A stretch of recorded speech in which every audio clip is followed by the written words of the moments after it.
তোমাদের পয়সা দিয়ে দেবো। আচ্ছা ঠিক আছে। ও পয়সা আমি দেবো, আমার ভাই বোন দেবে না, আমি দেবো। আমরা আমাদের পয়সার কোনো প্রয়োজন নেই, ঠিক আছে। আচ্ছা, আপনি যদি সেফটি কিন্তু মানে এই ফালতু লোক 2 টাকা এগো না, ফালতু লোক। আমি এই দেশে এত কষ্ট করে এসেছি কি বাংলাদেশে ফেরত দেওয়ার জন্য? জি না জি না। ওরা জানে না। আচ্ছা ঠিক আছে। আপনার বাড়ি কোথায়? বাড়ি মুন্সিগঞ্জ। মুন্সিগঞ্জ। নাম জিজ্ঞেস করেন আগে। আপনার নাম?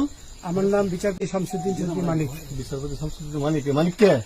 হাইকোর্টের যেটা কয়েকদিন আগে একটা উপস্থাপন করছো। চ্যানেল আইছি। সেই মানিক কে? চ্যানেল কে? হ্যাঁ হ্যাঁ। সেই মানিক কে? ওনার নাম হলো বিচারপতি মানিক, বাড়ি মুন্সিগঞ্জ। আপনার পিতার নাম?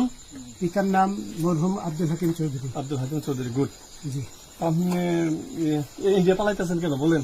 ভয়ে পালাইতেছি। কার বইয়ে? আর প্রশাসনের ভয়ে। প্রশাসনের বইয়ে? ওই একটা মেয়ে যে বলছিলেন যে ইয়ের বাচ্চা, দীপ্তি চৌধুরী। ওইটা আমি খবর চাইছি। হ্যাঁ? আমি বলি আপনাকে, আমি এই যে দেখাচ্ছি, আমি হ্যাঁ। এই রোগী। কিসের? আমি তো কত